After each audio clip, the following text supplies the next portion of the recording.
yeah, we are going to start. Let me go. Got it. Okay. Well, thank you all for coming. My apologies, first of all, for having to do it last week. I very optimistically put it on a bank holiday, thinking it would be fine, and then of course bank holiday stuff happened, so I ended up having to push it a week. And I am hoping to have. Well, I was just saying earlier for anyone who overheard, I'm hoping to have I'm definitely having one more workshop. I would like to ideally have two because there's still going to be a few things to cover. I'm just not sure how.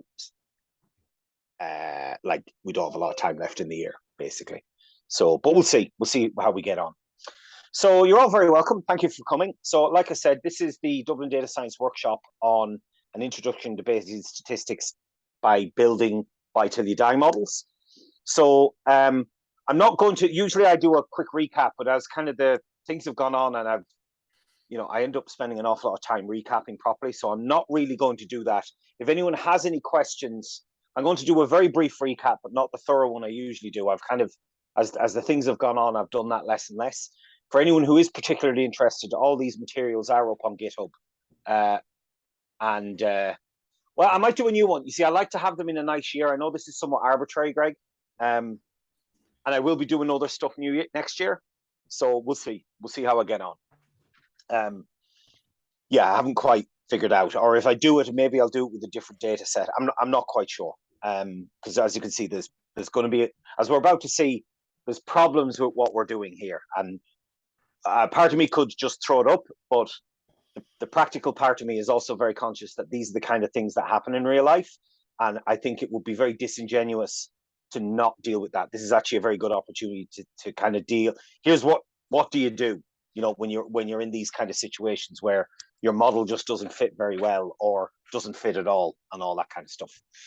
So anyway, yeah, so we're building bitillion models. So these are kind of models that are designed around customer lifetime value for a way of getting metrics about your customers. And they're specifically designed for the environment where you are dealing in a non-contractual setting, i.e. things like retail, online shops, that kind of stuff, where there's no contractual obligation for your customer to spend money on any kind of like regular basis.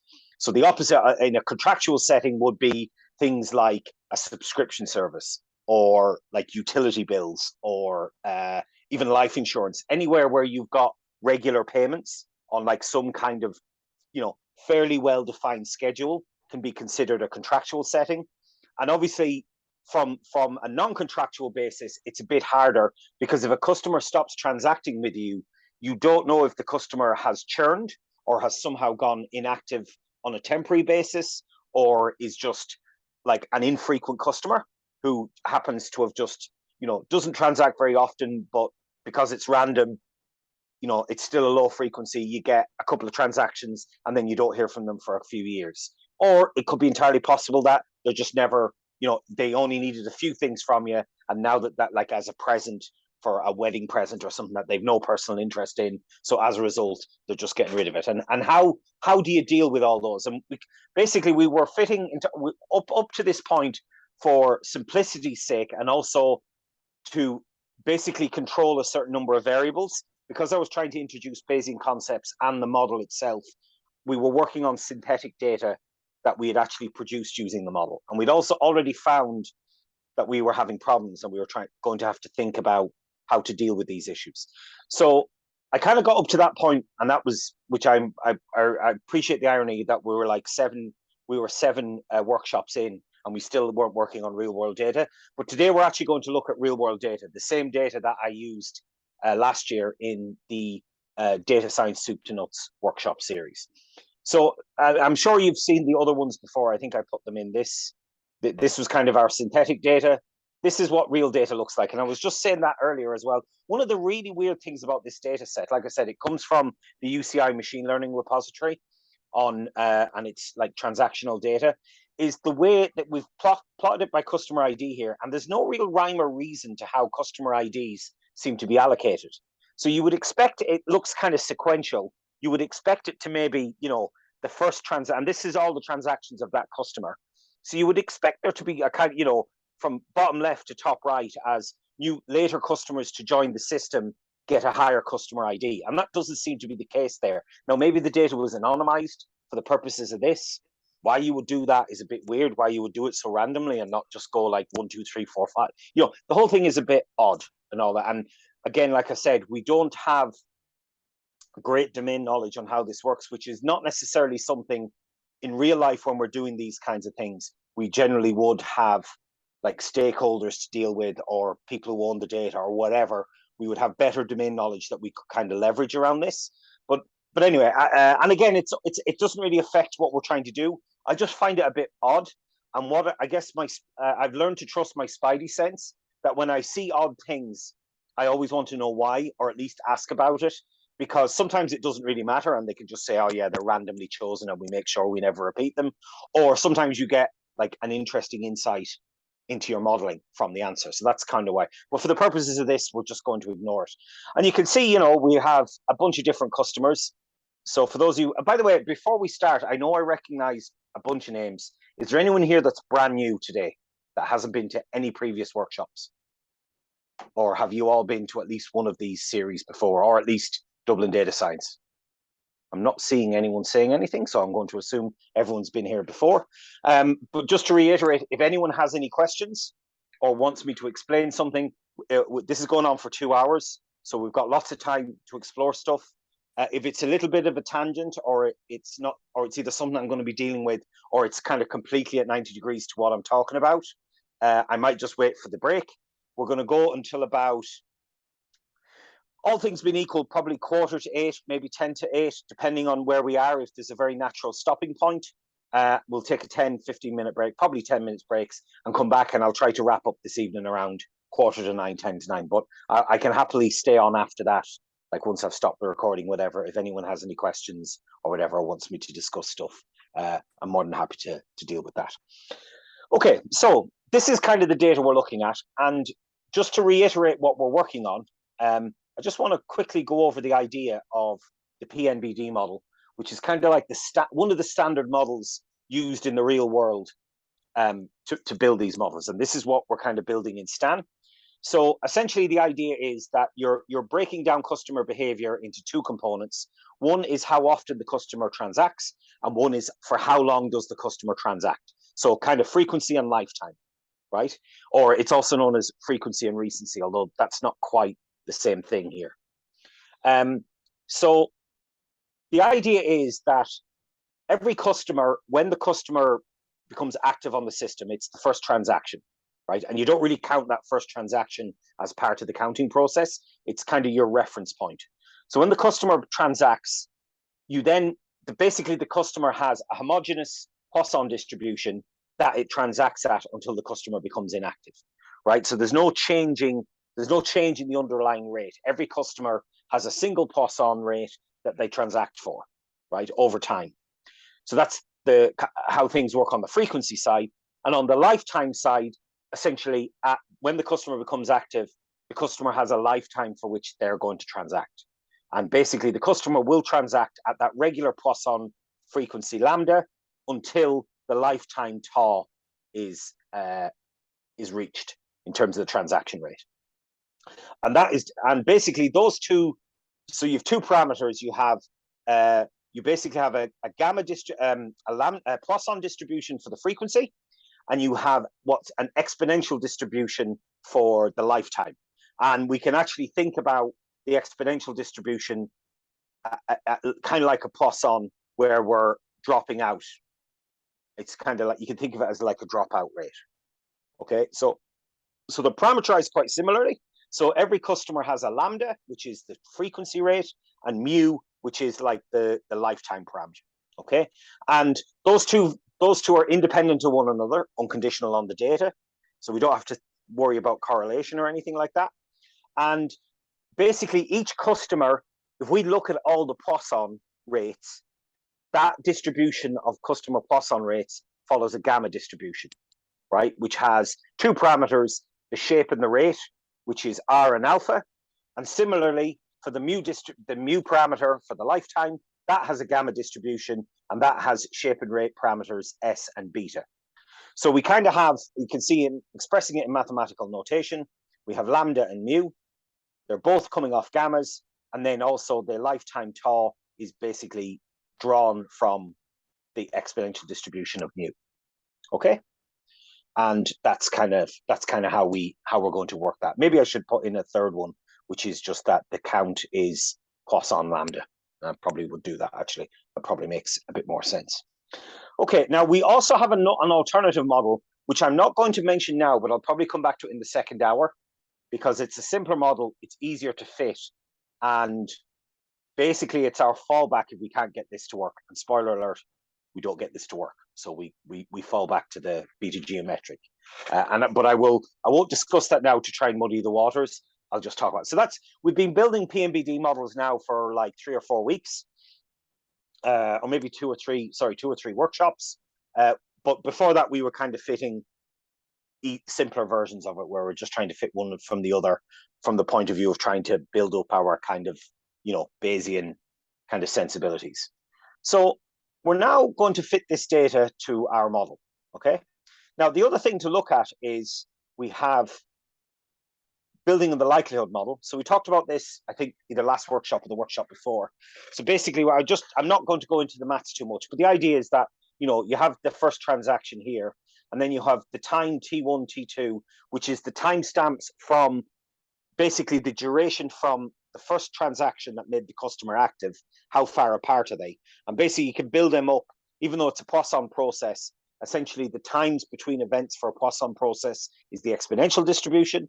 So that has an exponential PDF, and you can build it all out. And we essentially come down with a big long log likelihood. And that is this big kind of, I don't want to say mess because that's probably a bit harsh, but basically this is our expression for the likelihood model based on what we've observed. So in this, we have X, we have 3 parameters that every customer gets boiled down to. So X is how many transactions they've made in the period of time. TX is how long from the first transaction was the last transaction we observed. And capital T is how long from the first transaction is our window of observation, right? So let's say, for example, we're observing things for a year, which is in the months, let's say 52 weeks, because we're generally doing things by a week is our time unit. So that would be a time period of maximum time period of 52. But if the customer first was observed, say at the 1st of July, then it would be 26 or whatever exactly that number is in terms of like, so capital T then will be 26, because even though we were observing for 52 weeks, the customer didn't actually become active until halfway through the year. Okay, so that's what that capital T is. And then let's say the last transaction was a week before the end of the year, the TX will be just 25. So we have the two together. And basically, there's a whole bunch of maths that I went through before. It's not particularly complicated, but I don't want to go over it again unless I have to. And to be honest, if people want me to go over it again, I'll do it at the break. Okay. But it's not particularly complicated. You just combine a few things. Essentially, what happens is, to explain it at a high level, we basically have a bunch of transactions. And what we have to think about is there's 2 possible cases. There's one case in where the customer became inactive somewhere between the final transaction and the point of observation. And then there's the other case where the customer is still active at the point of observation. And we basically break our likelihood into those 2 disjoint ideas and add them together. And that gives us our likelihood model, which we then convert into our log likelihood model. Okay.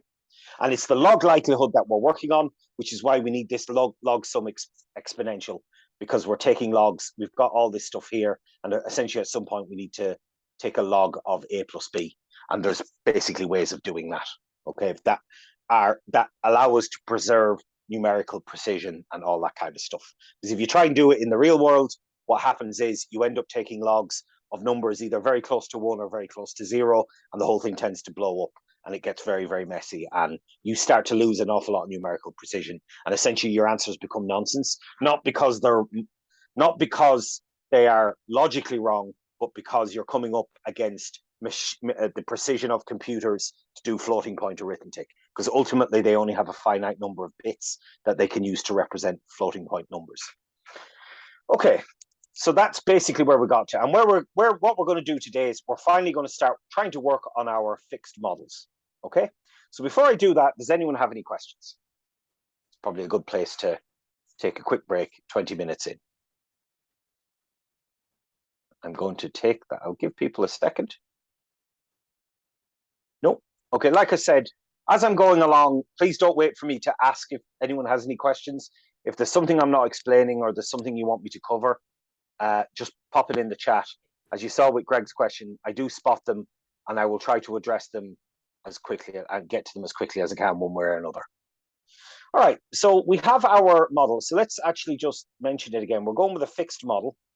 So this is our, let me just scroll back here. So this is our basic Stan model that we've talked about in the past. So we have a whole bunch of data in here. So we have N, which is the number of customers, because, you know, Stan needs to know that, it can't infer it. So Stan is based on, I mentioned this before, Stan is essentially built in a bunch of different languages, but what it effectively does is converts these Stan code into a C++ into C++ templated C++ that has an auto differentiation library, and then it basically uses that to do the sampling in its own either standalone binary or a binary that gets encapsulated into R or Python, depending on what versions of Stan and what APIs you're using. I'm using a version called Command Stan R, which basically builds the binary as a separate thing and then runs it in a separate process, which has the benefit of being a lot more stable and you get more up-to-date Stan features. But the downside is because it's not part of the R process space, there's less things you can do with it because essentially everything gets written out to CSV files. That's kind of an implementation detail for the purposes of what we're doing. Unless people want to know more, I can happily talk about that at the break. So essentially what we've got is we're basically giving our, for every customer has these three values. And then we're setting priors for lambda and for mu. So as you mentioned before, we had R and alpha and we had S and beta. But as we discussed, a while back, and something that's very true, it's those two parameters are correlated because neither of them represent the mean of the distribution. So to me, it's actually much easier to think about and set priors around the mean of the distribution and then some measure of dispersion that's suitable for that distribution. And for the gamma, the one to go for is what's called the coefficient of variation, which is basically the standard deviation divided by the mean, right? So it's kind of a unitless value, but it gives you a measure of, so essentially if you have a coefficient of variation of 1, it means the mean and the standard deviation are the same value, are basically the same value, right? So your mean is your standard deviation and so on. Right. And again, standard deviation is a bit weird in this case because it's a gamma and the gamma is very skewed. So that it's not like the standard deviation is a much more natural measure of dispersion when you're dealing with symmetric distributions. It's not nearly as useful when you're dealing with asymmetric ones because you kind of have to account for that skew. And what you end up getting is kind of weird effects depending on which side of the skew you're on. But, it's still, I like thinking in terms of the mean, and we have this very, very simple relationship between the rate and the scale. The shape and the rate, the shape and the rate. So once we have the coefficient of variation, you square it and divide it by and invert it, and that gives you the shape parameter. And then if you take the coefficient of variation squared, multiply it by the mean and invert it, that gives you the alpha parameter or the rate parameter, right? So that kind of gives you a sense of what you're dealing with. And what it means is that rather than having to think about shape and rate, we can now start to think of just about the mean and some kind of measure of dispersion and put priors around that. And then Stan will take care of the transforms for us. And we don't have to deal with, like sometimes when you're doing transformations, you have to deal with Jacobians for anyone who's done maths. But because of the way we've done this, we're not actually sampling on transform values. We're transforming the parameters. We're okay. And I had a bit of a minor panic about that when I was paying attention to a Stan workshop last week where they were talking about a lot of this. And I was like, oh crap, have I totally screwed up here? And that's why my models aren't working. But no, it's not that. It's I'm pretty confident I'm right. I think it's just the model and the data don't really work. But again, I'm getting a little bit ahead of myself. So like I said, we have this data. Now we have this transform data block, which is basically where we transform the mean and the coefficient of variation into the shape and the rate for our two parameters, one for lambda, one transformation for lambda, one transformation for mean, and that gives us our R and alpha and our S and our beta. And then, like I said, every customer has a lambda and a mu, and then this is our model, which is essentially our log likelihood. So lambda is a gamma parameterized by R and alpha. Mu is has a prior of gamma parameterized by S and beta. And then that whole thing that we talked about earlier, I wrapped into a calculate PMBB log likelihood, just so I wasn't constantly typing it over and over again in my code. And I have a function up here, util functions.stan. If anyone, and just to show, I guess I may as well. I hadn't thought about this, but you can't see it. Hold on, I think I have it here somewhere. Yeah, so this is the PMBD log likelihood. So it's just some stuff and one minus the other, and then log some experience. Just doing some stuff and returning it. Nothing too crazy mad. Okay. Right. So that's kind of our Stan model set up. So once we've got that, we're doing something here in terms we need to do, like I said, for validation purposes, we're doing something that we need to kind of split our data. So the way I've done it is, there's a couple of different ways we can do it, but I think the best way to assess our models is to basically time slice our data. And we're essentially the earlier part of the data set is going to be the model that we fit our data on. And then we're going to try that fitted data on the latter part of the data set as a way to assess how well the model is doing. Okay. Now, this is something I'm probably going to fix for next week, for next workshop, but not thinking about it because, these Captain Hindsight is a wonderful superhero. I wanted more data in my fitting than I did in my validation, whereas a lot of people in PMBD models and buy till you die, they kind of split the data in half. And I didn't choose to split it in half. And in retrospect, I think that's something I need to fix. And I'm going to do some work on this in the next workshop, where I rectify that problem and look at the outputs. And the reason why I think it's a problem is, like I said, we're dealing with homogeneous Poisson processes for our counting. So almost by definition, it doesn't account for seasonality.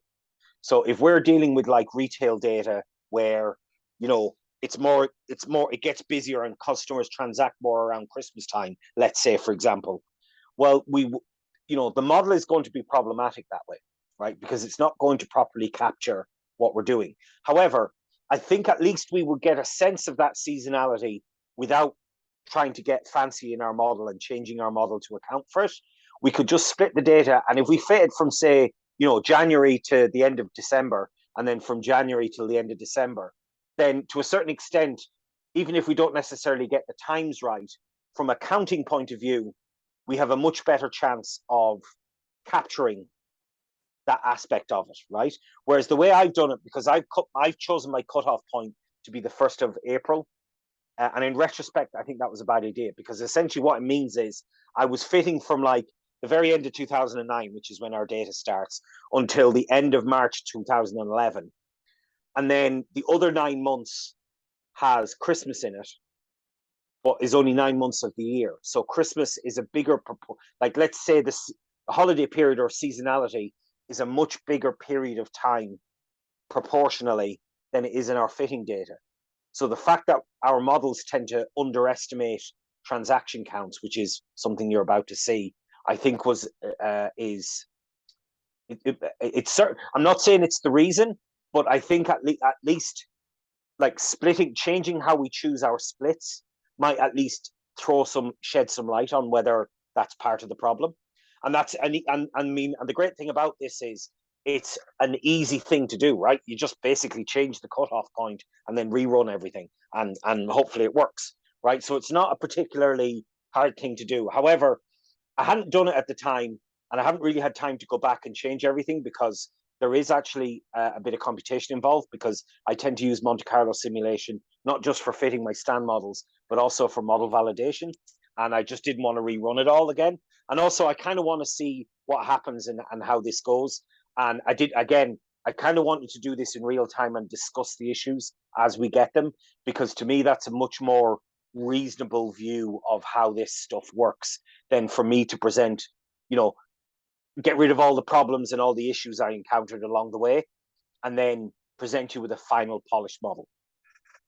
So that's what we're going to do. So we're now going to we've done all that. Like I said, we've taken our cutoff point to be the 1st of April. So, and this is just a routine that turns basically all that transaction data into a customer ID, and there's an X, a TX, and a TCAL that we're going to feed into our stand model. And, you know, we're now basically going to fit the model. So we have some stand data, we have, you know, a prior for the mean. So our overall mean is 0.25, because we're going to say basically that customers on average transact once per month. That's not necessarily great, but you know, it's something we're going to do. And then we're going to fit it, and I'm doing a very, very low iteration count just to see how it works. So, you know, it fits really, really quickly, but I want to basically quickly check the stats checks and to see, do we get, like, even on them small fits, do we have any like divergent transitions or mixing issues? Now, as you can see here, you know, there isn't great mixing in here, because as you probably saw in previous ones, you know, we're not, you know, but it's not bad, especially considering we have such a low iteration count. So, you know, it's not too bad. The R hat values are very high. That's not good. So this isn't really what we would call a model, like a valid sample.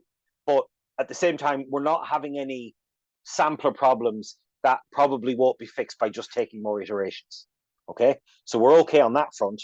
And then, you know, we can quickly validate it, and we see, you know, well, we're massively out in terms of how many customers transacted versus what we observed. So basically what I've done here is, for every customer, I've ran, you know, I've taken the probability, I've taken each sample, so we have however many samples, I've ran a bunch of simulations based on that, where I use the Poisson rate and the lifetime estimated from the data,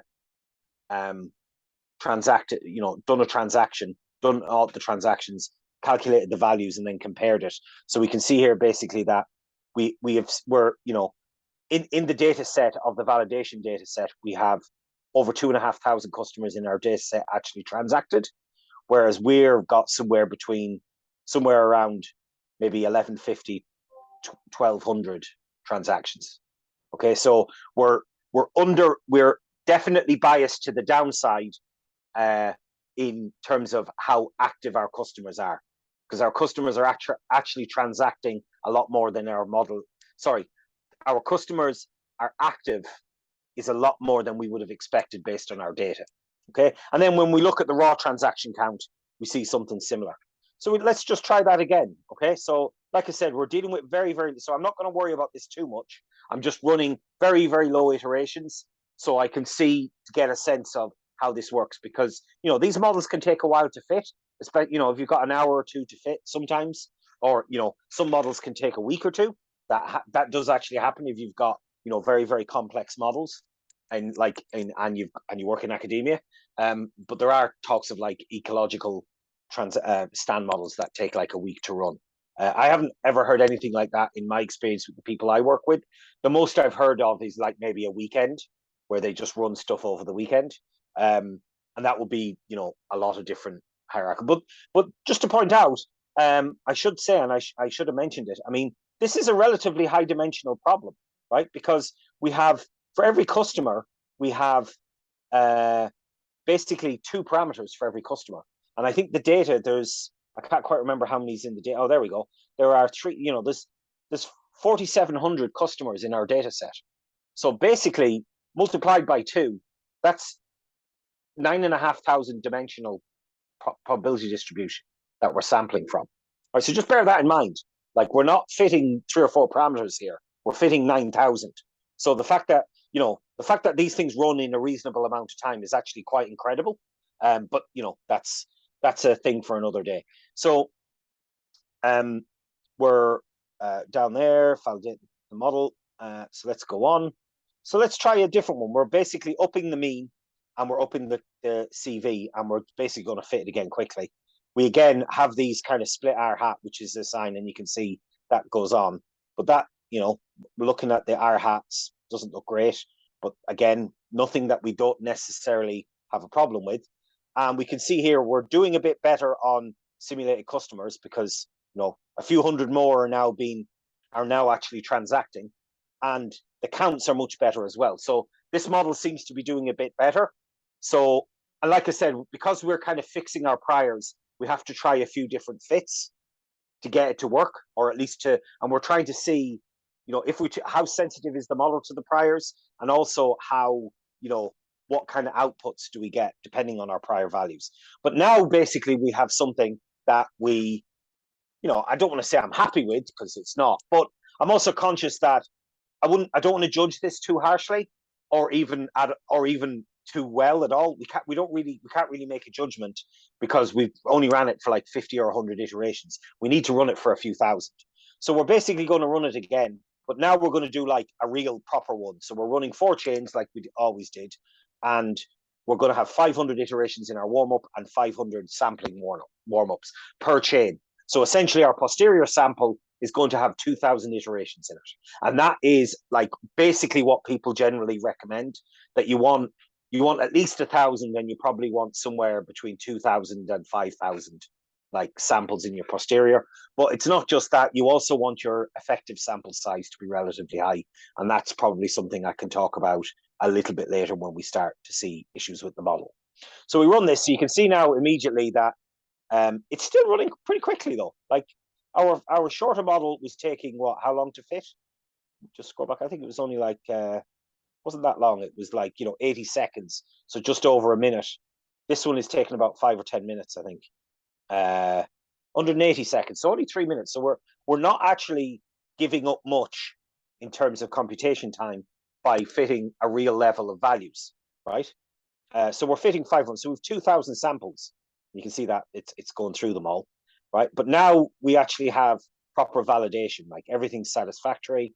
And now we can see with the trace. Oh, hold on, sorry, that's probably a bit small. Let me zoom that in again. Now we can see that that's kind of what a proper mixing looks like, because what's happening is basically the parameters, and I've just chosen a sample of lambdas and a sample of mu's there for the first few customers. I could have chosen them at random either. But you can see they're all kind of bouncing around the same value, which is what you want for like validity of the sample. If you want your sample to be actually valid, i.e. it's actually a sample from the posterior you were trying to sample from, you kind of want these kind of trace plots. And like we discussed in previous workshops, there's a bunch of different kind of diagnostics you can. Unfortunately, like a lot of statistics, you can't actually prove something is true. The best thing you can do is find if something isn't true. And so what we're looking for are failures of our various diagnostic checks. And a couple of things are like that. You look at a few of the trace plots and you make sure that they kind of look okay. But the big one, the key metric is what's called a split R hat, which basically has a way of statistically basically checking how similar do the chains, the 4 different chains look at, even if you break them up in 2 and compare the first half with the second half and across the chains. And it does a whole bunch of different kind of clever stuff. It's a metric developed by Andrew Gelman, who's one of the main kind of thinkers behind the development of Stan. And essentially what you want is you don't want any parameters to be greater than 1.05, because if you have it greater than that, it basically suggests that there isn't any what they call geometric ergodicity. And basically what that means is you should have relatively flat trace plots of all your parameters should be relatively flat from one another. And obviously, so the different R hats, and we're looking at each individual one. And we see here actually that, the split R hats look okay. They don't look too bad. Tied in with that is a thing called the effective sample size. So essentially what the effective sample size is, like I said, Markov chain Monte Carlo, and I know I've discussed this before, but I'm going to go over it again because it's really important. Because we're doing Stan, we're doing Markov chain sampling. With Markov chain Monte Carlo, almost by definition, your chains, your sample is correlated. So there's some kind of autocorrelation between one sample and the next sample. So you don't, if let's say we have a sample of 2,000 iterations in our sample size, we don't necessarily have 2,000 samples worth of information. So there's a part of the theory. So going back to the central limit theorem, your mean basically divided by the square root of the sample size is the estimate of the mean gets bigger. as you take multiple samples, right? There's an equivalent to that in the central, now the law of large numbers, the central limit theorem. There's what's called a Monte Carlo central limit theorem. And basically it's a similar idea, but rather than the square root of n, it's the square root of n effective, where n is the effective sample size. So essentially, if you have higher, the more correlation you have across your sample, the less information each sample gives you, right? So essentially what happens is you kind of build your R hat and your autocorrelation into calculating what we call the sample size ratio. Now, weirdly, you can actually have an effective sample size that's greater than the sample, because the converse is true. And that's something they've only realized recently, is that if you have autocorrelation in your sample, you actually get more information. You get a greater than one kind of unit of information for every sample you get. So you can actually have an effective sample size that's higher than the sample size if you have a really well fit model. And that is what we're seeing here. We actually have a whole bunch of parameters that have a really good R hat because the effective sample size is greater than one. And that's what we're seeing there. So ideally what you want is, you don't want any real parameters to be down here, down near zero, because it basically means we're not getting a lot of information. It's basically telling us that the sampler for those particular variables is not doing a good job at exploring the values of those variables. So it means that your sample as a whole is a little bit suspect, because there's parts of the distribution it's not exploring very well. Now, not so bad that it causes divergent transitions, but it's still a problem, what they call a mixing problem. So in other words, the sampler is just having a difficulty exploring the typical set of your posterior. And we talked about that a lot more at previous questions. So basically, this is kind of a way of figuring out what it's on. And I always include this just because of my background in time series. I always like to look at autocorrelation plots. And ideally, you would see that, you'll get a very high autocorrelation at lag zero, and then it should kind of drop off to zero very, very quickly, which you see we're doing. So we can be reasonably confident that, at least for the purposes of statistical validity, our posterior sample is valid. And what that means is that we created a posterior distribution, and the sample we took from that posterior distribution is actually a valid sample of it, right? We haven't accidentally introduced bias into our sample or something where, we've discovered there's issues with what we're trying to do. Now, that doesn't mean that the model is any good. It just means that our sample is valid. And that's an important distinction, because if your sample isn't valid, there's no real point in doing anything else, because you don't know anything really about your posterior, because you could have just explored a tiny area of it and not really broken out from there, right? So you end up with very biased samples, and that is a very real problem. And that's one of the biggest kind of hurdles to using Bayesian statistics, is that you have all this other stuff that you have to kind of deal with. Now, my counter argument to all of this is that these problems are there anyway. And what I think is really, really good about doing this kind of stuff is that it helps you diagnose the problems with your model and do something about it. Whereas if you're working in the MLE space or in other areas where you're just trying to fit a model by just finding like the maximum likelihood value or whatever, and you're just trying to optimize, it's an optimization problem. It can hide a lot of these issues. And sometimes it manifests as fitting problems, but quite often, you have all these issues. And I'll talk about that a little bit more in the second half, but that's basically what happened here. So now we have our higher iteration model. Now we can validate it. So we have, a bunch of values. And now what we're going to do is what all this code is doing. We're basically going to generate our data like we did before. And we see here, unfortunately, we still have quite a biased data set. So we're expecting, probably more than 1,500, maybe 1,600 customers to transact in the validation data set. But we observed, almost 2,600 or whatever that number was, right? So what's happening here is that it's one of two things possible. We've either overestimated how many customers have become inactive, i.e. died, or we've assigned customers with too low a frequency. So as a result, they just didn't transact within our observation window.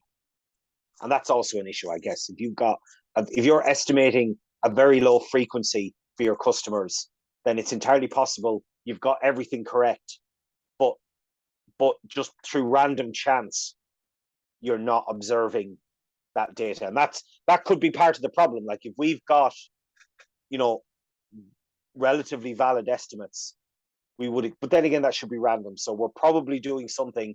It's either where our frequency is too low, or we have estimated, you know, the probability of customers having lapsed or becoming inactive is too high. So as a result, we're not giving those customers enough of an opportunity to transact in our system. If we scroll down to see the actual count, we're doing a bit better on the transaction count though. So, you know, we observed something like 11,500 transactions in our validation period, but our count is somewhere between, you know, 9,000 and 8,500 and 10,000. So what that suggests to me is that we are not doing too bad on the Lambda front, you know, because we are kind of close. I mean, we're still not great, but we are close on the Lambda. But what's happening is that the probability of the customers churning is too high.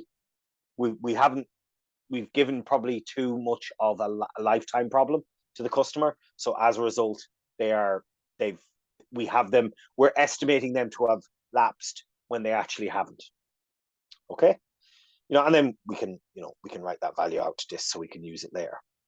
All right, so that's kind of where we got to on that.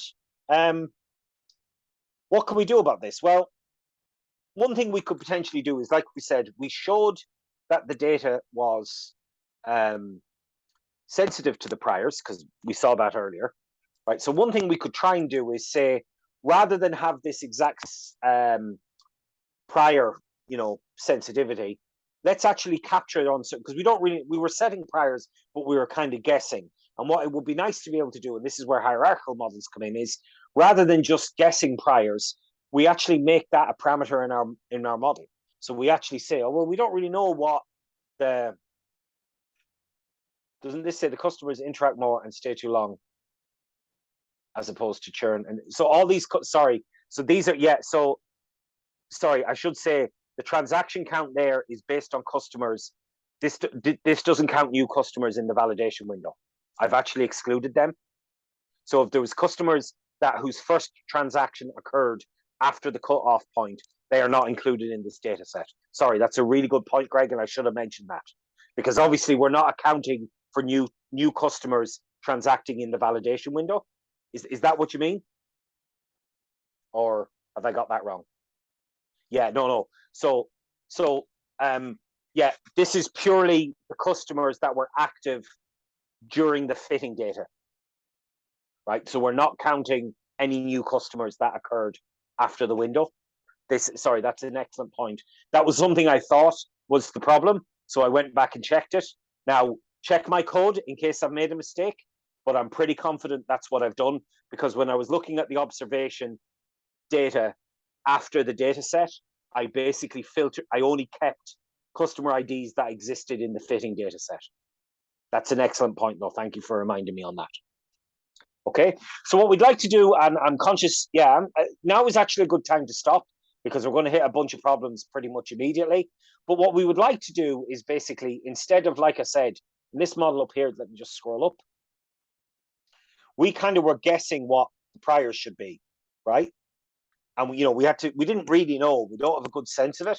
And really, what you don't want is, you don't want your model, ideally where you've got uncertainty, you put a probability distribution and you express your uncertainty in a probabilistic way by saying, I don't really know what the mean is, but the mean is somewhere, you know, and by the mean, I mean, because remember, this is the distribution of the lambdas, right?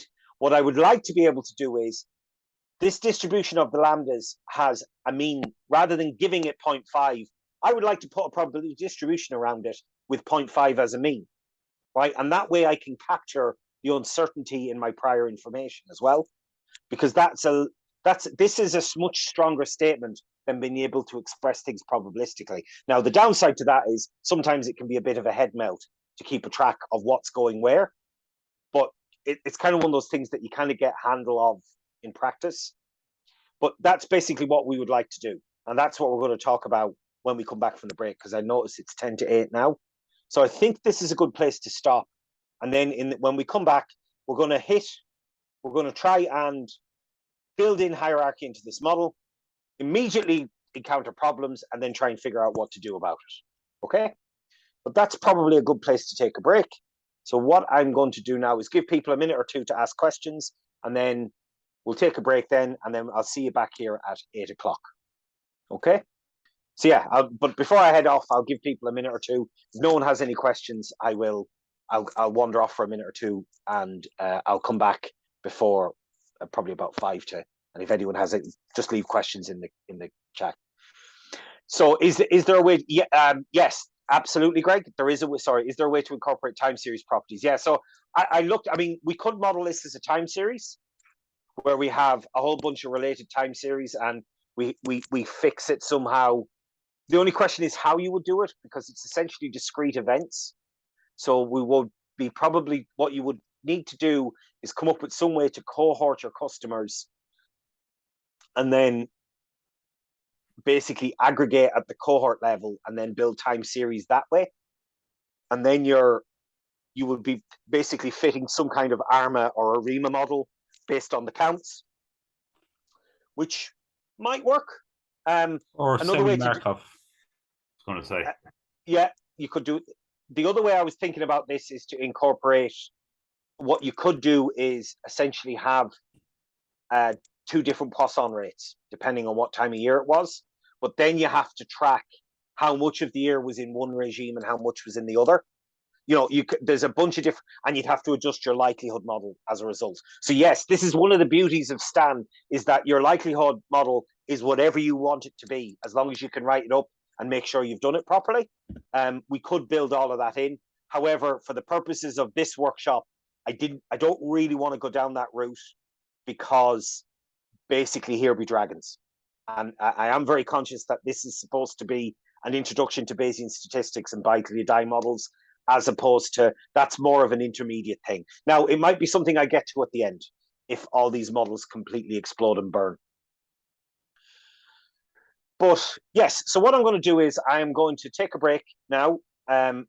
If anyone has any questions, please pop them in the chat. I'm just going to put myself in mute, and I'm going to turn off the camera. I will be back in a couple of minutes, at which point I will address anyone who has any questions in the chat. All right, I'll be back shortly.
Okay, I'm back. If and we've got a couple of minutes before people come back. If anyone has any more questions.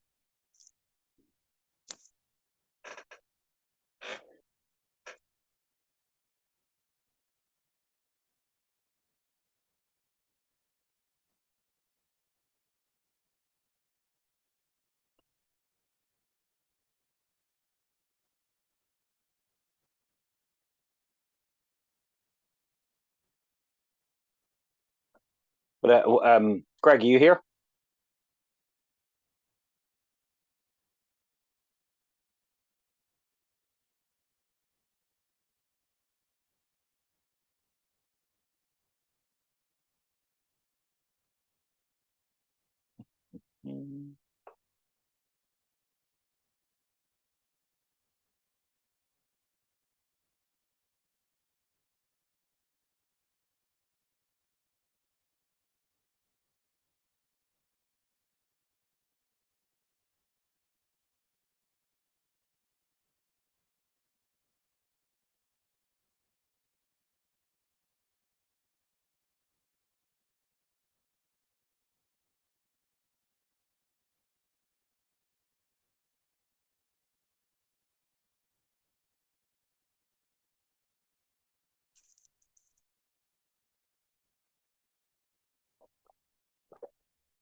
Hey, Neil. I am. Have you a question? No, I was just. I thought if you were bored. I thought I'd give you the option if you were bored. Just waiting for everyone to come back and just see if there was any questions. There isn't any. Well, there's Say actually something about what Greg said that I want to address, but I'll wait till he gets back. I take it we're getting to the crunch. Yeah, I mean, we're going to start adding hierarchies now and things are going to explode. That's basically what happens, which is I've never actually really observed before. I've never observed like such a small amount of hierarchy. Well, I guess 8 schools did it. So, but I don't like that can be solved by reparameterization. This is more fundamental than that. This is a bit more. This is a bit more. I think there's just non-identifiability. Yeah, I understand. Because I like hierarchical as a concept.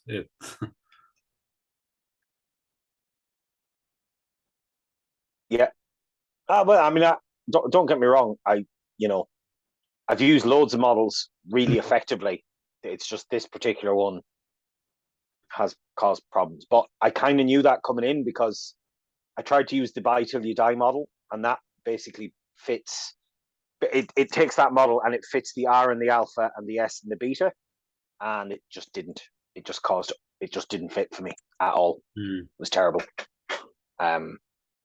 Which then made me think, oh, these things don't really work. But then, as we saw in previous models, when we tried to add hierarchy, even with our synthetic data, it didn't work very well, even with long time periods of time.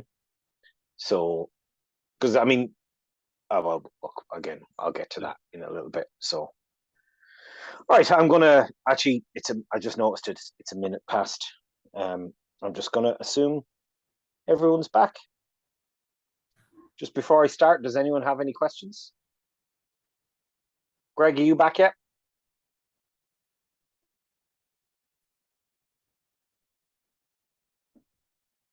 Nope. Okay, I will assume I can address. There's some interesting time series stuff I do want to talk about, but it's probably best left for the end. Okay, so we're not doing too bad, and we could try different priors and see if that does any better, and that's certainly a strategy. However, it's not very scientific. It's a bit cheaty, and I'd say your problems are going to be you're going to have problems with overfitting your data. It's a bit like overfitting your data basically is a similar problem if you're trying to tweak your priors to get your model to fit better. That's not really what priors are for. Priors should be kind of a way of quantifying your prior knowledge about the plausible range of parameters, and then your data should be setting those values. So a much better way of doing this is to say, rather than mess around on this, we know we have a rough sense of how often customers transact. We're not entirely unhappy with, and we can do that. We can basically say, all right, so let me show that. If we go, our student, let's just do this. Actually, just in terms of how to elicit priors and stuff. All right, so let's look at it, right? We have, for our model data, we have, we scroll up here, we chose, I think, a lambda, the mean was 0.5 and the coefficient of variation was 1. So I actually have a little R gamma, and I think I showed you this before. I wrote where I go 1,000, and then mu equals 0.5, CV equals 1. Oops, why did, because I need to, let me just, it's in libutils, I think. Yep, so we just source that. And let's pipe that into summary. We can see the, I read.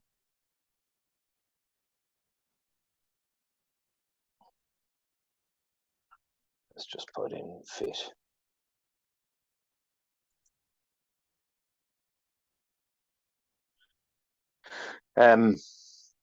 We can use that to then just check how well our data is doing, and to see, is the distribution of values that we have chosen for lambda, are we reasonably happy with how well it represents reality? Are we okay with that? Actually, I can just kill this and now do my R gamma. So let's go ggplot plus geom histogram. Take 1,000 samples, R gamma mu CV.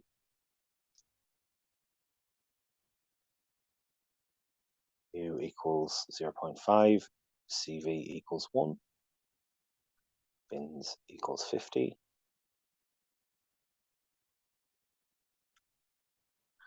So, we can see, yeah, I mean, that's not a stupid distribution of lambda values.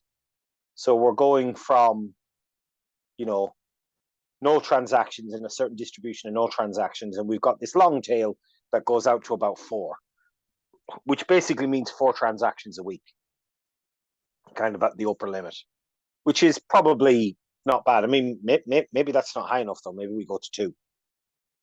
So we spread the dispersion out. And what do we get for that? So we can see, yeah, maybe that's actually a better range of values that we should be using. But, what we had wasn't too bad. And that's kind of, when you're trying to set your parameters, sometimes I'll do that. If I'm trying to get a sense of how I should set my priors, sometimes I will just play around with distributions and trying to see, you're not saying, does this match the data?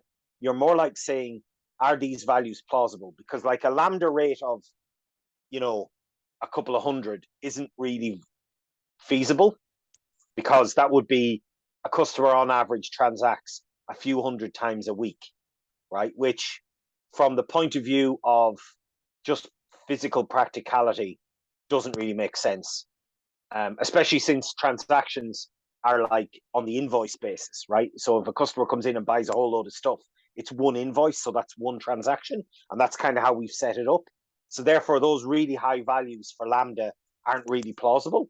So therefore, our prior shouldn't really cover those values. They shouldn't be plausible within, our model. Our prior model should be kind of constraining lambda to be down in a more realistic range for the customer level. So we kind of, we have a reasonably decent sense of what lambda should be. What we don't have is for lifetime. The lifetime is a bit weird, right? We don't really know how to measure that, and it's censored data. We don't really know if a customer is churned or not, so we don't necessarily know what the value is. And as we saw in earlier workshops, it was quite hard to get a sense of that. So what we're going to do instead is we have our lambda mean and our lambda CV, but now we're going to have a distribution for the mean of mu, and we're going to have a distribution for the coefficient of variation of mu, right? So we're going to have two parameters. We're parameterizing them with a P1 and a P2. And basically, it's a log normal because they're constrained to be positive. So it's the mean of the log normal and the variance and the standard deviation of the log normal, right? So this is the log normal for the mean. So we're using a log normal distribution to set a prior for the mean of the gamma and the coefficient of variation of the gamma for the lifetime parameter of the customer. Okay, does that make sense? So that's why we've now got, we had two parameters before, but each parameter is now part of a distribution that has two parameters. So where we had two parameters in our, that we had to set values for, we now have four, because each of those two values are now going to be parameters in our model, and we now have priors for those parameters. And we can see it's the same. We've taken out the S and beta out of our transform data, and we have a mu mean and a mu CV as our parameters. We now have our transform parameters. So that S and beta calculation now goes into our transform parameters block. And we have this additional thing of the mean log normal and the CV is a log normal, right? And now and everything else pretty much stays the same. So before, essentially, we had stuff in the transform data, and we didn't have these transform parameters.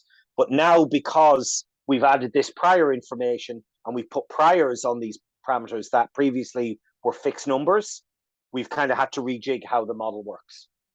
Okay, and now we try and fit the data, and everything else looks the same.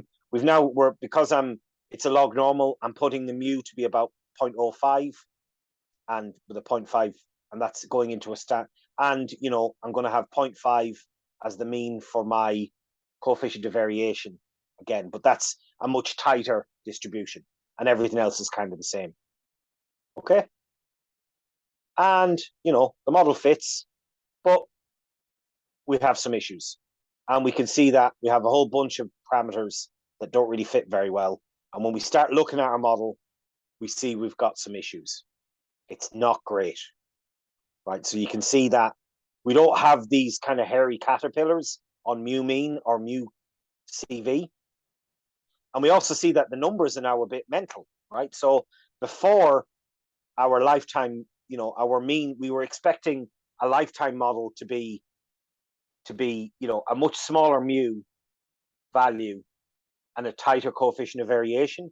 But now what we've got for our lifetime model is the mean of the distribution is like somewhere between 20 and 40, and our coefficient of variation is 4. So what that's telling us is that, like, our lifetime, basically we don't know anything about our lifetime value, the lifetime of the customer. So let's just try it, okay? Let's just show you what I mean by that. So we have a mean and a CV. So let's use like a mean of 30. So we have a mean of 30, right? Of 30, and a coefficient of variation of 4, right? And that's going to be what our mu distribution is, right? So our mu is somewhere, and suddenly we're having these values really, really high, right? And that's the mu of the lifetime distribution, right? Now, what does that mean? Well, the mu is the inverse of the, so the mu is going into an exponential, and it's the exponential that's determining our lifetime, right? So let's say, for example, so it's the inverse value. So let's say our lifetime is on average 20 weeks. Well, then the mu would be 0.05, right? Because it's 1 over 20, right? So just to show you that, and this is why, understanding your probability distributions is important. So let's look at the R exponential. I know we did this before, but it's worth reiterating. So let's just take a sample from an exponential distribution. So we can see, the lifetime is anywhere from 0 all the way up to 223 weeks, right? But now with this, if we plot that in, so let's go with our gamma, n equals 1,000, mu is equal to 30, CV equals equal to 4. And then we use the draw from that to draw from an exponential. So we're going into RXB, n equals 1,000, rate equals dot. So basically we're drawing, sorry, that should be R gamma mu CV.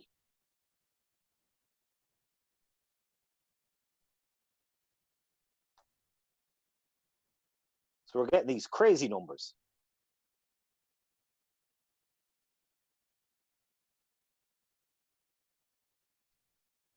So, you know, Z, the median lifetime is like 300 weeks.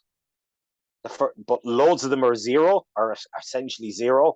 And then the average, you know, because essentially this is the Pareto distribution that we talked about. This is the Pareto part of the PNBD, because if you have a gamma feeding into an exponential, you get a Pareto distribution. So you get this long tail. However, we have way too long a tail on this because we just have far too much variation in the data. And what that is telling us is, and because we can see from the data as well, that, you know, it's not even like it's particularly confident of the value. It's ranging from 20 to 40. There's a huge amount of uncertainty in the mean, and our coefficient of variation is massive. So our standard deviation is 4 times the average, right?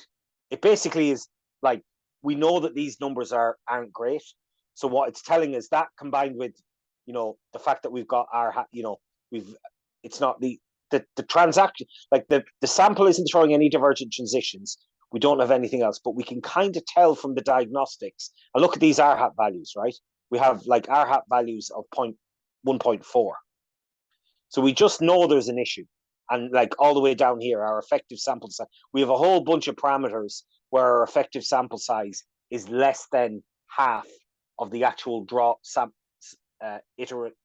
iterations that we drew from our posterior.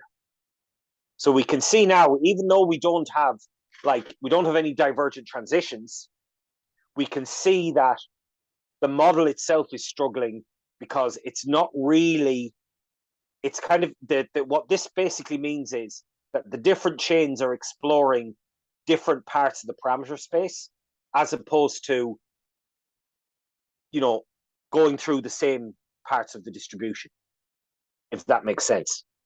They've kind of discovered different areas and they're not really mixing between one another, which is what you would want them to do. You would want your chains to all kind of look similar. And in this, we can kind of see that they're not really, which is suggesting that there's a problem, because we've got these very, very big R hat values. So even though we're not getting these divergent transitions, it's suggesting that for some reason, we've either got distinct regions of the space. So like basically, what are we going to do? Well, and also just let's have a look. All right, so what, like, we've hit problems straight away. So we can see that the mu mean look way too high. So there's an issue. So we should now look at the mu values for individual customers. In each case, we have a distribution for each customer. So there's an issue. So we might get a bit, and we could check the mean values, but that gives you very skewed values. So let's just look at, you know, the distribution of the different values here. So we see we're getting like, really, it's kind of all it seems to be bimodal, right? So what's happening is we've either got a whole load of customers that have very, very small values from you, or really, really high values from you, which suggests that there's this kind of bimodal distribution in our posterior where they're coalescing around what we would expect to be our real values, and then this other area where we're, you know, it's basically a zero lifetime. And when we look at our plots as well, so I'm doing a plot of the median of lambda. So in this case, I'm basically seeing for each customer, we have 2,000 parameters for lambda, and 2,000 values for lambda and 2,000 values for mu. And we're just taking the median of both distributions because we know it's very skewed, and just looking at it, and we see, you know, we can see all this weird stuff going on, and especially where, you know, it's going around these lambda values, and then we've got this very, very long lifetime. And if it's a very, very long mu, which means a very short lifetime, what it looks like it's happening is there's a whole load of customers that it's basically predicting almost instantaneous churn.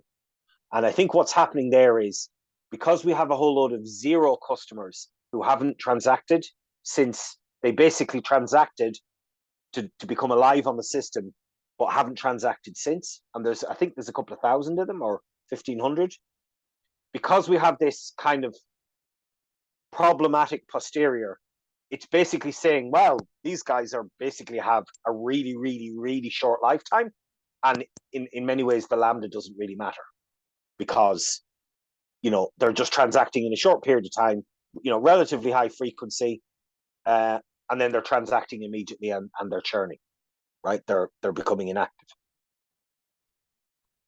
And what's happening here is we have too much freedom in our model.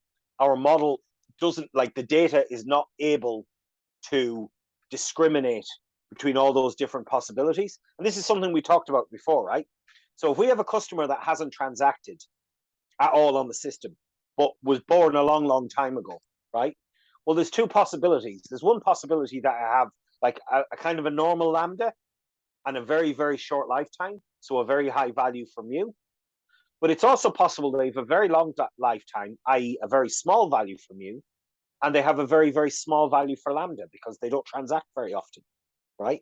And it's really, really, basically, because of the freedom in the model and the way the data is set up, the model can't really distinguish between those possibilities. So as a result, when you introduce this hierarchy, you now essentially have these two modes of the distribution for mu. And we haven't really allowed for a bimodal mu because we haven't implicitly put those kind of different cohorts. We're basically saying everyone is coming from one gamma distribution.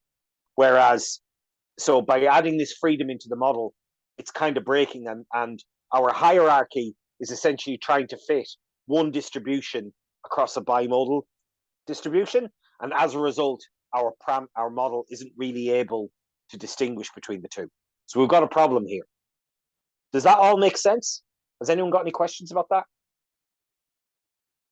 My gut feeling is there should be questions about that. So I'm going to give people like a second or two to either unmute or put questions in the chat. Now this particular problem is a tricky one, but it is very unusual that you get a model and you don't have some problems with it. Because usually, if only for the simple fact that you'll put in coding issues or issues or questions like that. Neil, you've unmuted. Yeah. Remind me again, how long did you run this for? This is like 2,000 iterations. This is a proper sample, 2,000 iterations. So this is 2,000 as the length of the Monte Carlo run? Yeah, well, 500 and 500. So 500 for the warm-up, where it does its adaptation and figures out what the various parameters should be for the Hamiltonian Monte Carlo, because that needs quite a bit of tuning. Yeah. And then the actual sample size is 500 iterations for each sample, for each chain. So 2,000 iterations. It's a 2,000 iteration sample. All so right. it's a proper sample size. Yes, proper if it was an easy model. I'm more thinking, have you let it run overnight kind of job? No. So that's something that used to be done in JAGS, where you had because it was using a different type of sampler. You don't solve problems with Hamiltonian Monte Carlo by just letting it for run longer, because basically the way Hamiltonian Monte Carlo works is, if you remember, that's why it's got auto differentiation in it, because it's using Hamiltonian dynamics to explore the probability space in a directed way. So that's why, like, for example, the adaptation step, that warm up, they don't call it burning anymore, because in the old days with like Gibbs samplers and stuff, that's what I'm thinking of. It took a while to find the typical set, because you've got access to gradients with Hamiltonian Monte Carlo. It typically finds the typical set within a couple of iterations.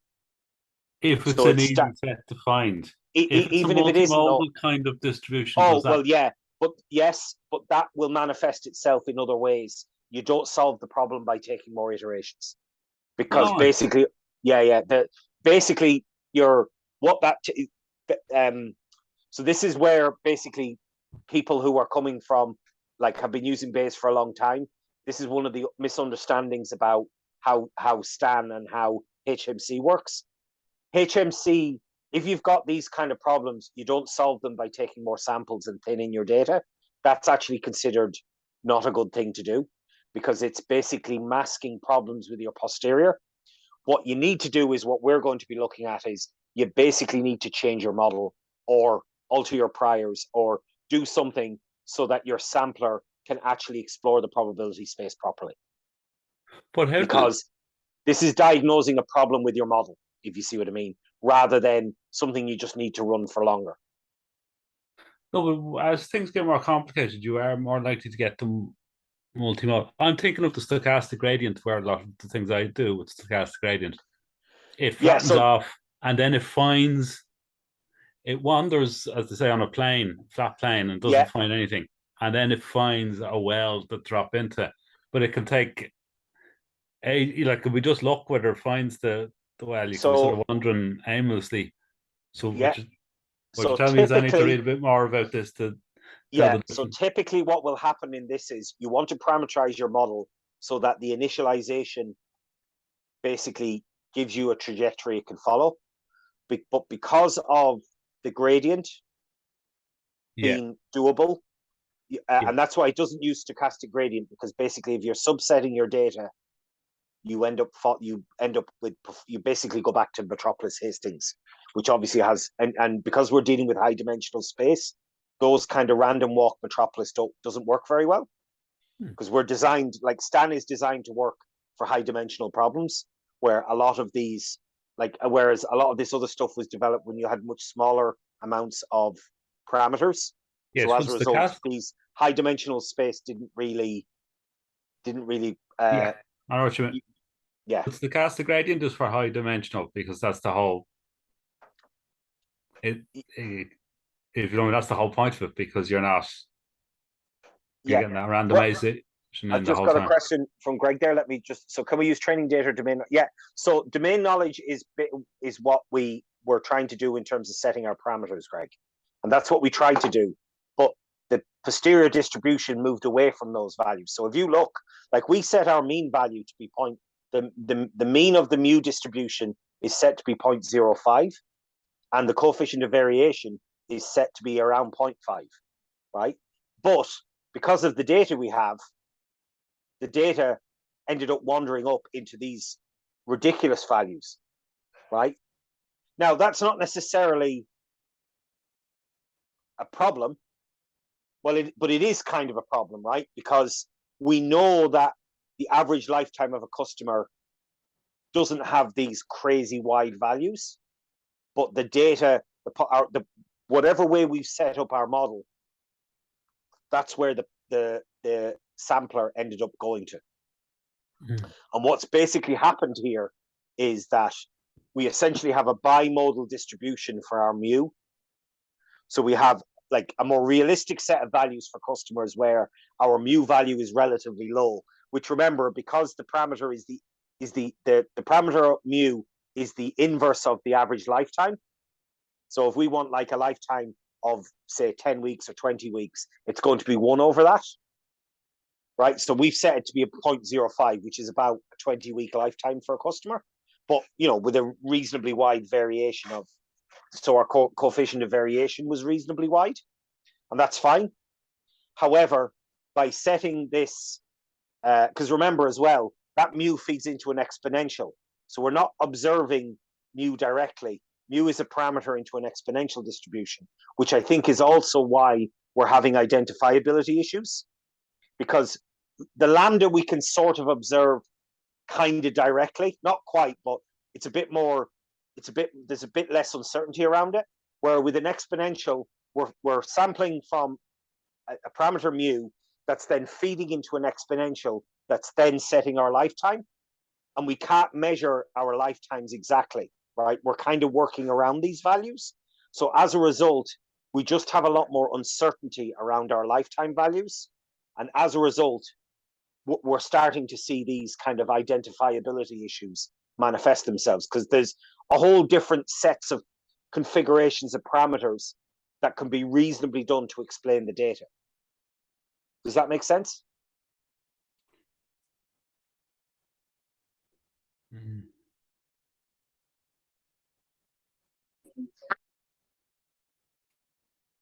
Oops. So that's the great question. What do we do? Okay. So I mean, so this is what I kind of struggle with. I got all this, and I did all this stuff. So I think the first thing we try to do is let's just try something different, right? So let's try. It's probably not going to work, but we'll give it a go anyway. Because why the hell not? We're going to change the model slightly, and instead of having, uh, you know, basically uncertainty around the distribution of both for just mu, we're instead going to change it so that we're going to put basically our uncertainty around the average value for mu and the average value for lambda. Okay, so we're going to fix our coefficient of variation for both hyperpriors. So we're going to have a fixed CV for both, but instead we're going to have a distribution around the average. Now, this probably won't work because it looks like we've just got too much freedom in our model. So we haven't reduced our parameter count, which is basically where we're going to probably need to go. But for the purposes of this, we can try it anyway, because you never know, right? It might work. So we're kind of changing our model slightly. So now we have a parameter for the coefficient of variation for lambda and mu, but we now basically are going to put a hyperprior on the mean of the lambda and a hyperprior on the mean of the mu. Okay, so we're keeping the degrees of freedom the same, but we're changing how those degrees of freedom are applied. Now, ultimately, it's probably not going to make a difference, but we'll give it a shot, right? So again, we've had to jiggery pokery a bit. We now have our lambda mean and our mu mean is now a parameter on our model. We have a lambda and a mu like we had before. And in our transform parameters now, R and alpha, basically both R and alpha and S and beta depend on our parameters. So we've had to change them, take them out of transform data and put them all into transform parameters, right? And also we now have, the lambda mean is log normal and the mu mean is log normal. And then lambda is gamma, R alpha, mu is, and then we do it again, right? And we recompile our model and let's see what we get. So, well, actually, we've done a bit better. So our lambda mean isn't too bad. It's moved away from where we thought it was, right? We had it kind of around 0.5, so it's came down a bit, but we can see we've kept our mixing problems with our mu mean. You see that? So we can see there, if we look at this, you can see they haven't really mixed. We're not really getting mixing problem. We're kind of getting mixing issues. Okay. So what do we do there? All right. So we're not really any further along, unfortunately. All right. So let's try it differently. So let's basically, we can only kind of, like, we kind of, so when we didn't have any hierarchy, we didn't have these problems, but the model didn't fit very well, right? But now what we're going to do is let's reduce. So we had two degrees of freedom in our hierarchy. Let's get rid of one of them. So now what we're going to do is I'm going to fit the lambda mean with basically the same thing. But now what we're going to do is we're just going to have one hierarchical parameter. So we're going to have one for each of the customers. And then we're going to have a parameter for the lambda, the mean of the lambda, right? Because at least we kind of know what that is. And we're just going to kind of stick with our values. Now, this isn't ideal, right? But at least it might work, is sort of the answer. So let's give it a go, because we're kind of came along. We've got most of the work done. It's just a question of trying it out. Luckily, these models are fitting pretty quickly. Like I said, we're sampling from, a 9,500 parameter probability distribution in basically 5 minutes, 4 minutes, right? So it's pretty good from that point of view. With 4,500 shooting, like we're also calculating P alive, which comes from mu and lambda, which we talked about last week, which is at the point of observation T, what's the probability of the customer still being active? We're getting sample checks. We're still split R hat problems though, but when we look at like the lambda mean, it's actually not too bad, our alpha. So we're actually, we actually don't look too bad. But does it predict anything? That's the key thing. Our R size doesn't look too bad. Our effective sample size is pretty good. All right, so let's construct our simulations. Crap. Right. So we're actually worse now than we were with our fixed priors. right? So we've got down here to, we're predicting about somewhere between 1,000 and 1,200 customers to transact in the new data set. And our customer count is here as well. Now, if we just compare that to our previous fixed model, let's just do that there. This is like our better model. Let's just compare that. So we were getting 1,750, as opposed to, 1,200. And also we were getting, we were kind of actually getting close on the transaction count, but lower than that as well. And also just note, like, our values are, the lambda mean is 0.1, whereas on this model here, what was it? It was, scroll up, what did we use for this one? 0.5, right? So, I mean, now I did use different values for this, because basically what happened here with this is I was trying a whole bunch of different things to see if I could get anything to work, and it wasn't really working very well. Like, I was just having these issues of, it seems to be mixing. And I think fundamentally the issue here is that our combination of data and model isn't working very well. And this is the point I was trying to make, and this is a very good illustration of, there's no such thing as a model without the data. The data and the model are combined. And as I was saying to Neil when people were joining, I've had Bayesian models that worked perfectly fine, on, let's say, a couple of hundred points of data. I don't think it was a couple of thousand. I said 1,000 earlier, but I don't think it was that high. It was in insurance, and it was like a state. It was some kind of casualty model, and it was different lines of business in different states, and we were trying to get some sense of the loss ratios or something. And the model worked fine for a couple of hundred, and then I added one data point, and the whole thing blew up. So, like I said, suddenly a model that was perfectly adequate for a subset of the data, when you looked at that subset of the data plus one data point, the whole thing blew up. So there's no such thing as a good model independent of the data. They're all thing. And the other thing that kind of bothered me about this is that, like, the values aren't converging around, like, we're getting a value here that's actually fitting worse, even though we've more degrees of freedom. So that's telling me that essentially we don't have enough data, or whatever way our data is set up, we're not really able to properly resolve parameters within this model using the data we have, and we're going to have to do something else effectively. Now, there's a couple of different things we can do on this, right? We won't give up, though. We won't give up. We'll try one last thing. So the thing I thought about, and this is basically, none of this is surprising to me, right?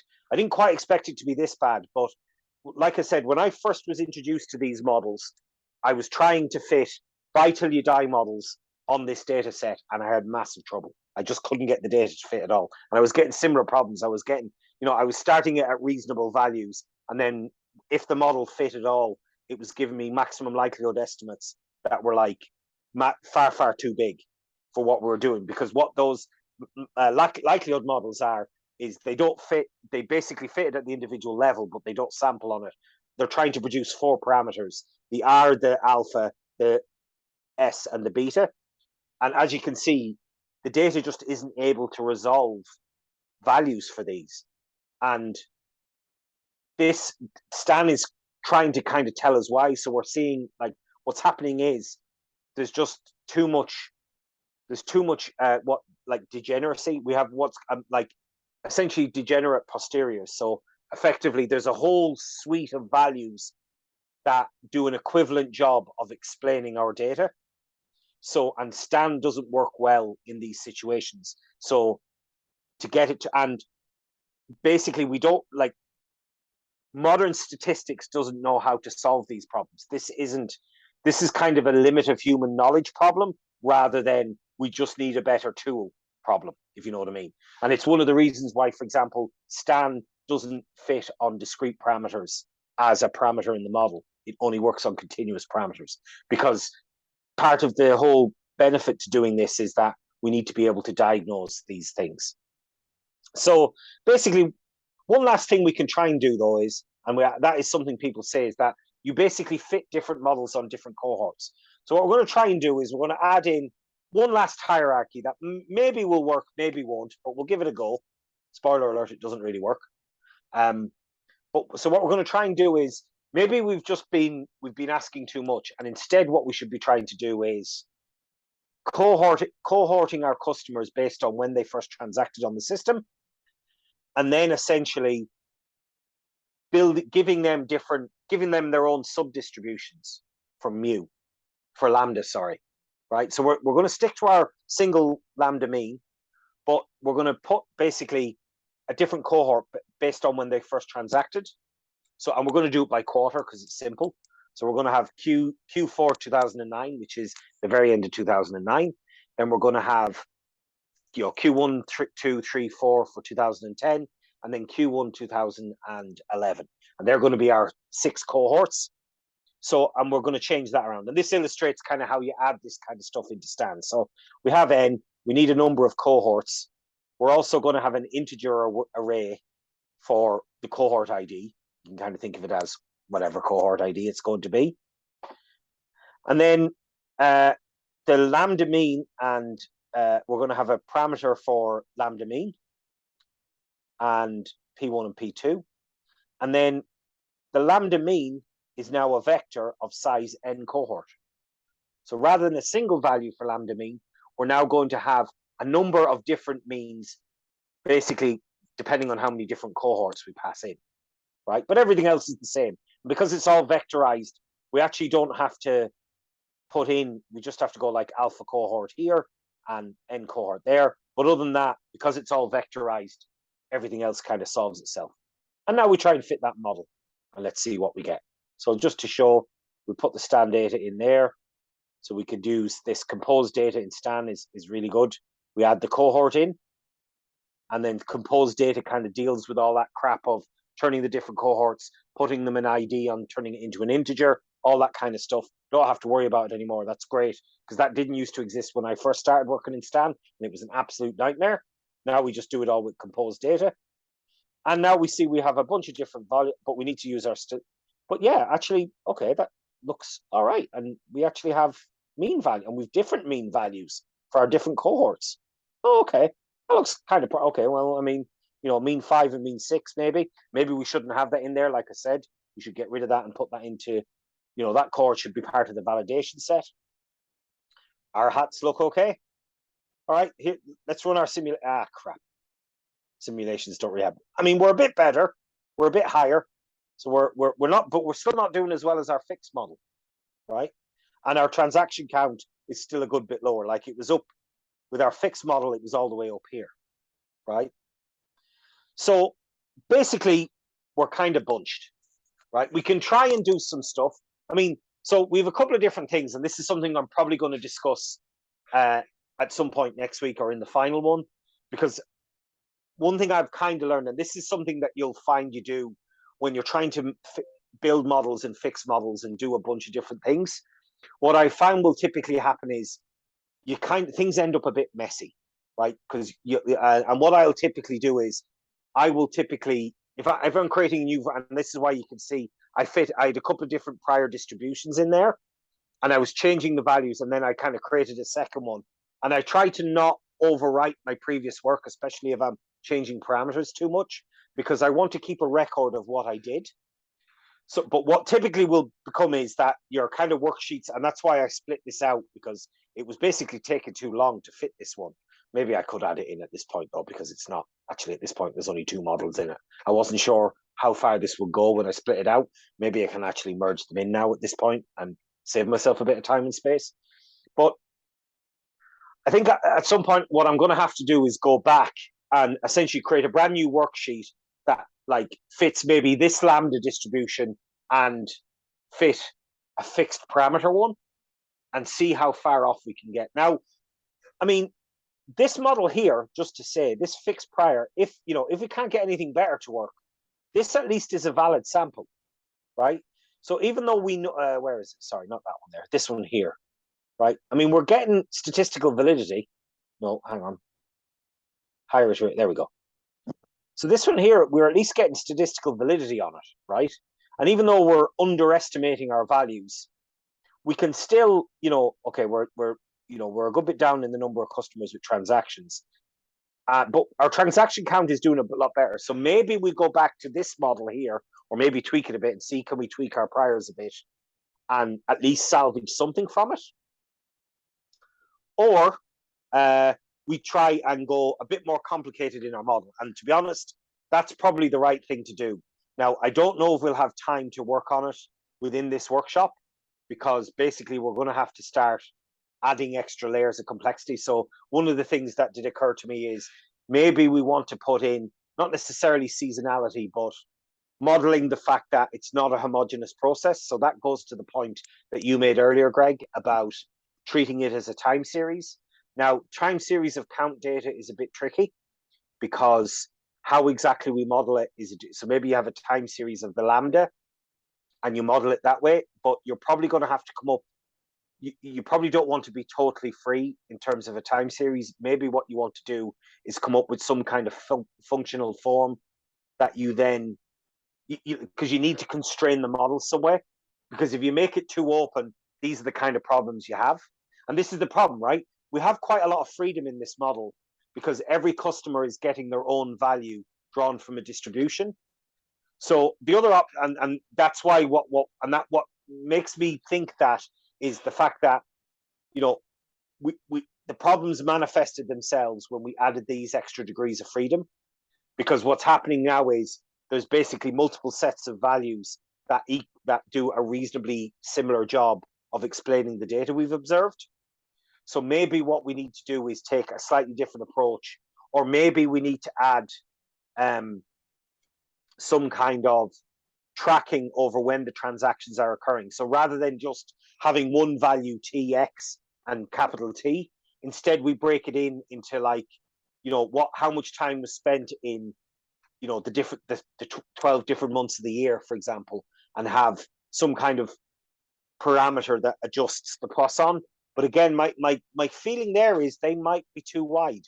We might just have too many degrees of freedom, and we don't have enough data. Because also remember, I think part of the reason why we don't have good data for why we're having a lot of trouble with the lifetime is it's inherently problematic anyway, because we only can see censored values, right? So there's still an awful lot of freedom. So we need relatively tight priors on our lifetime, which we don't really have. But also, we only have 2 years worth of data.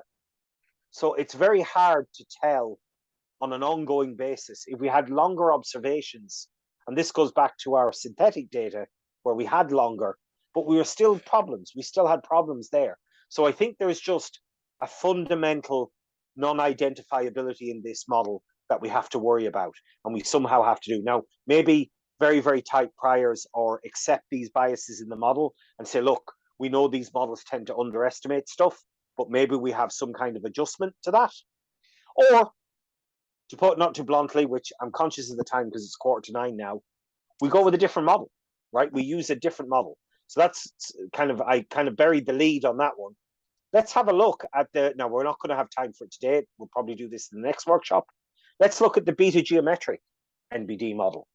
So like I said before, in the previous model, we modeled the lifetime as a discrete value, right? As a continuous value that was like a measurement of weeks or whatever for how long the customer is going to transact for. But in the beta geometric, we have a very different distribution where we have the same Poisson process for the transactions, but now the way we model lifetime is slightly differently. Instead, what we do for this is we say that at every transaction, the customer gets an opportunity to lapse or become inactive or die, right? And that has a fixed probability. So there's a fixed probability P for every customer, and after every transaction, they may or may not lapse. So it's like a Bernoulli problem, right? So essentially, we now have a beta distribution for that probability, right? Because the beta is like a pretty standard probability distribution for estimating a probability, right? So we now have a slightly different way of dealing with a customer, right? We now have a customer that will transact a certain number of times. And then at every transaction, there's a probability P, which is fixed for that customer, that they will lapse at that point. And that's basically what we're going to try and fit in the next workshop. And now that typically is an easier model to fit for a couple of different reasons. However, it does have the issue that because we're not explicitly modeling the lifetime, the expected lifetime of the customer is now tied in with the lambda, because we don't really have any sense of length. So and it also has the other problem that, and which will be immediately obvious, is that we're probably going to underestimate how long a customer, basically our higher frequency customers, we're going to have too high an estimate that customer has gone inactive, right? Because that customer is getting more opportunities to lapse than a customer with a lower lambda.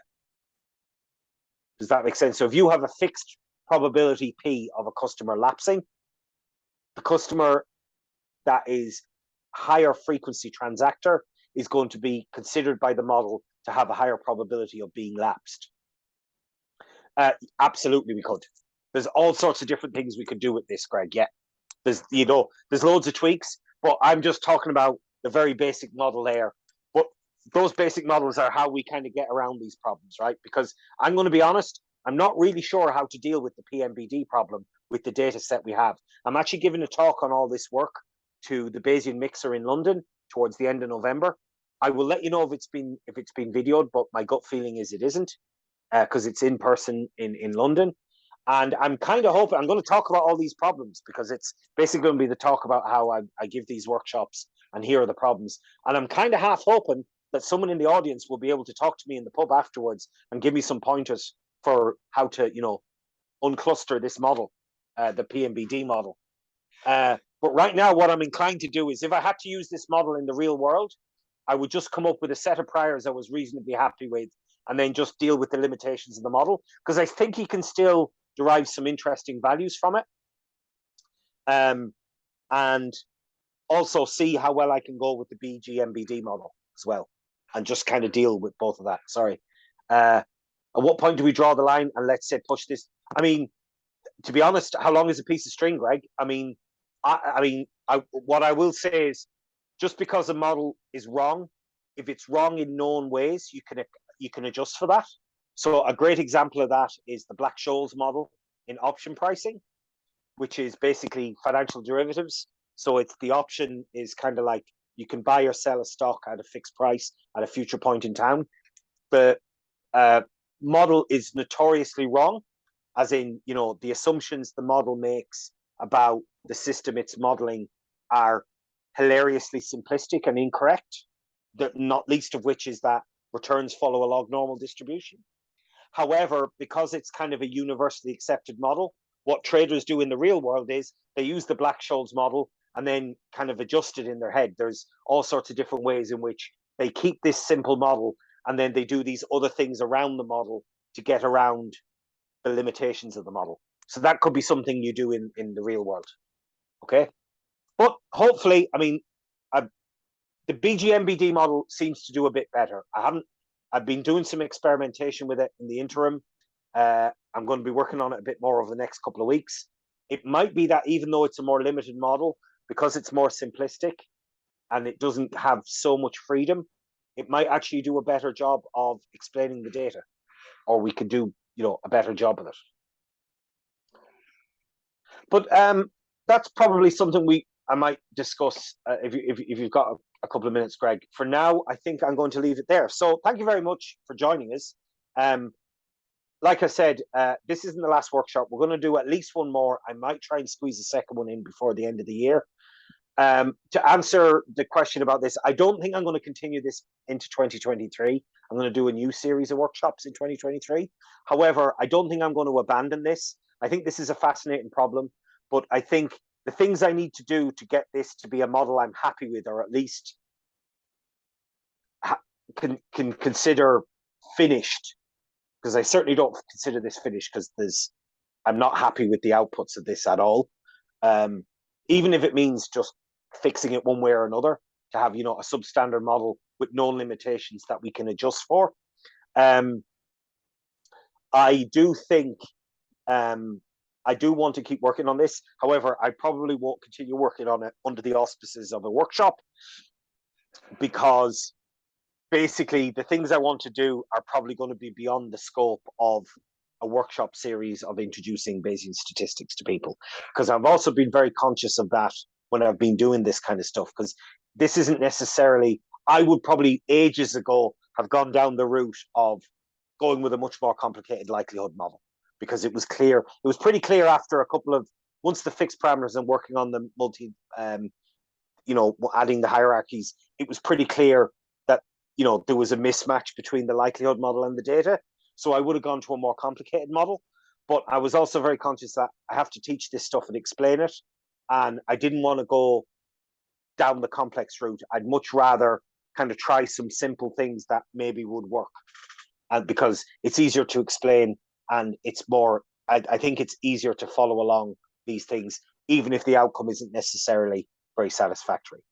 So anyway, when we come back in probably in a couple of weeks' time, we're going to start working on the beta geometric NBD model, see how that works, see what kind of predictions we get from that model, see can we get, you know, further along. And maybe I will probably have a new workshop on this with, you know, a couple of different prior models that maybe will fit this data a bit better, that we can tweak, some kind of combination of one and the other, and kind of, you know, fix all this stuff up. But that's, you know, that's work for another day. For now, I think I am going to leave it there. Thank you all very much for coming. We will have an in-person talk for any of you that are in Dublin. We have an in-person talk next week, not this Wednesday, but next Wednesday, which I think is the 16th or something. It's up on Meetup. Oh no, it's not up on Meetup. I'll be putting it up tomorrow. But other than that, yeah, thank you all for coming. And if any of you want to stay around to have a couple of questions, I'm more than happy to discuss this at the end. But other than that, thank you very much. And I'm going to stop the recording.